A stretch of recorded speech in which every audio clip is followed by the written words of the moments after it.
So when we start adding and subtracting fractions with algebraic terms, we really need to make sure that we understand the pieces that make up fractions that we can add and subtract together. And nicely about adding and subtracting fractions is we need a common denominator, and it's to do with multiples, so we can still use our multiplying factors that are involved in this. But we have to make sure we understand where the pieces are for the multiplying factors.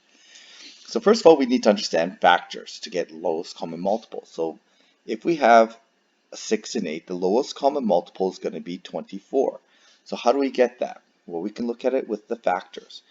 So if I have 6 is 2 times 3 and 8 is 2 times 2 times 2, I can look at this and say, well, basically we need to share the same factors. So whatever's missing here, from here, we need to have put in.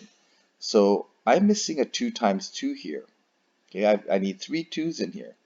So I can say that's going to give me my common multiple of 24. And the same thing could be said on the bottom. I've got a 2, I share a 2. This guy's got a 3 and I'm missing a 3, so if I just include everything that I'm missing, I get my common multiple of 24.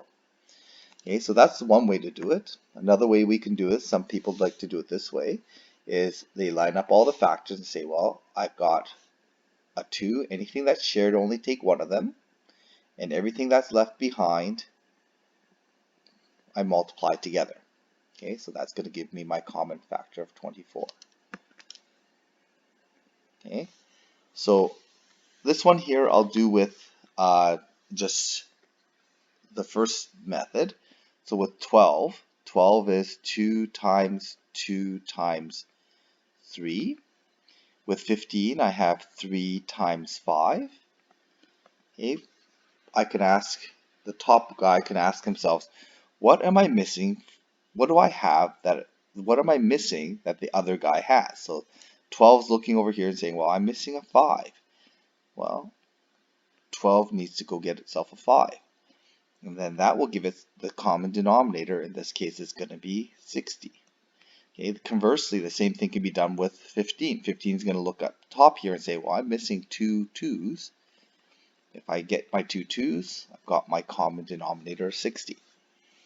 Okay, so those are kind of two strategies we can use, and it still works even though I have algebraic pieces, as long as I know what the times and divide pieces are. So if I look at this here, 12xy and 15x, okay, 12xy can be written as 2 times, we'll do prime numbers, 2 times 2 times 3 times x times y.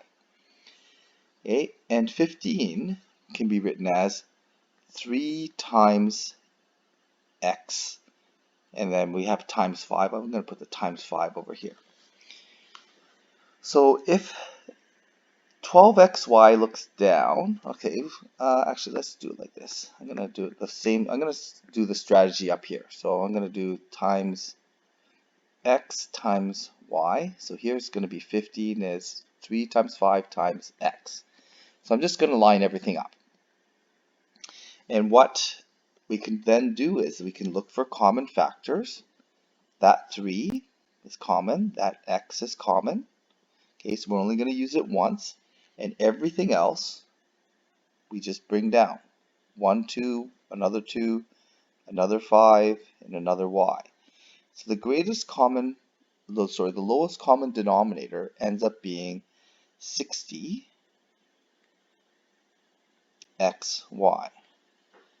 Okay, so my lowest common multiple of these two numbers, even though we don't know what x and y is, we can say that we can make them up by their factors.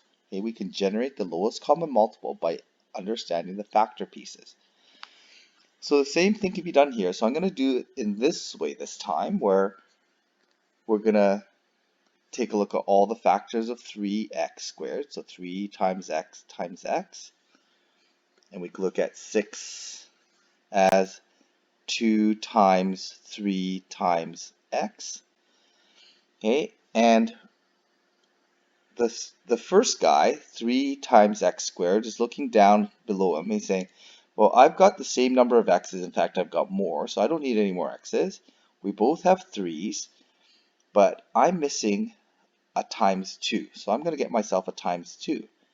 And that's it. I've got my lowest common denominator, or sorry, lowest common multiple when I do that.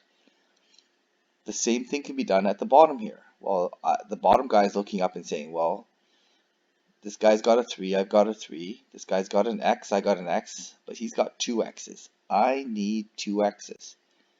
And if I get myself 2 x's, I have everything that the other guy has.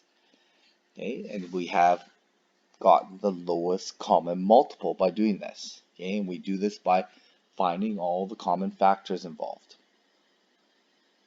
So, how does this apply? Well, we should know by this point that the lowest common denominator has to do with finding a lowest common multiple. Okay, so as fractions, we can find the lowest common denominator by the same process. Well, I know that this is 3 times 2 times 4.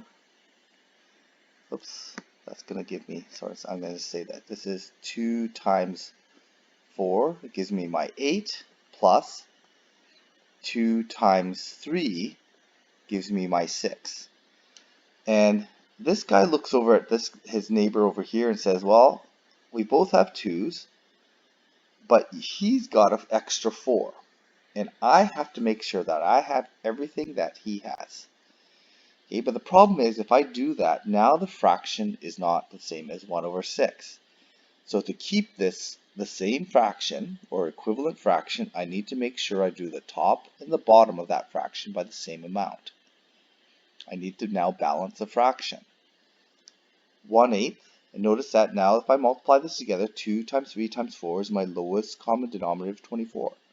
But I need the same lowest common denominator here. Well, how do I find it? I'm missing a 3 that this guy has, so I've got to make sure I get a 3. But now my fraction's out of balance. I am no longer equal to 1/8. I'm now 1/24. So keep it the same, keep it an equivalent fraction. I need to do the top and the bottom by the same amount. And this is how I can show that I'm getting a common denominator. So I end up with 3 plus 4 over the common denominator of 24. So I end up with 7 over 24. Okay? Now, some of you may have a much quicker way of doing this, but it's really important to make sure you understand the pieces involved, all the factors involved. So do one more time here.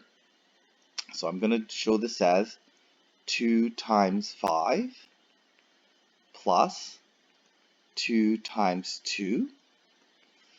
And each of these guys are saying, well, I need to get a common denominator, I need to make sure I have all the factors the other guy has.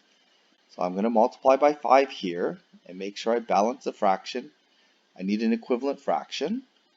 This guy's missing a 2, so I'm going to do this, but I'm going to balance the fraction to make an equivalent fraction. So here I have 2 over 20, which is same as 1/10. Here I have 5 over 20, which is same as 1/4.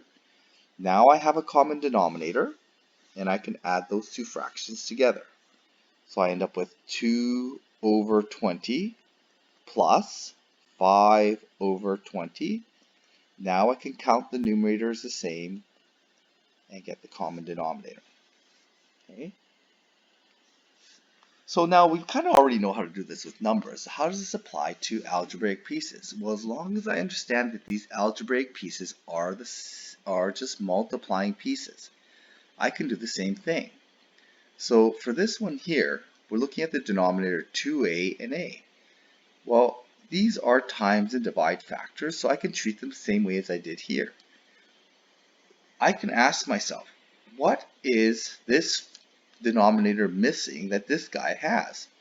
Well, times 2. Now I have the same denominator, but I've made this fraction different. But I can make it an equivalent fraction as long as I balance the top and the bottom. So if I times 2 on the top and bottom, now I have 5 over 2a. plus 2b over 2a. Now, although I don't know what a is, I know that 2a and 2a are the same denominator. If they have the same denominator, have the same size pieces, I can just add the numerator. Okay, so my denominator is 2a. But now I have to be careful because 5 1's and 2 b's can't be mixed together. I can't say they have 7. Okay, this is the same problem with common denominators. These are not common pieces. I've got 1's here, b's here.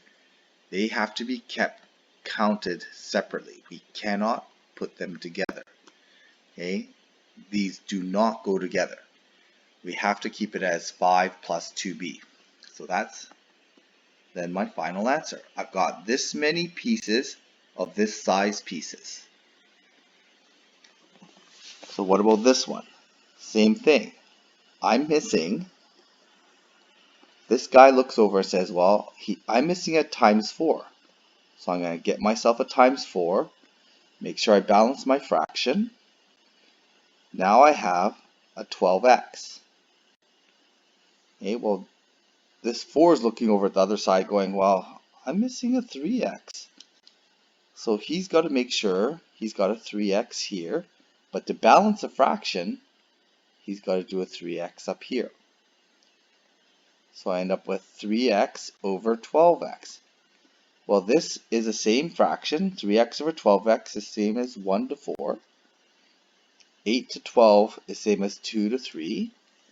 Okay, I now have a common denominator, but I'm counting 1's here, x's here. As long as I don't put them together, I keep those counting separate, I can put this all over the common denominator of 12x.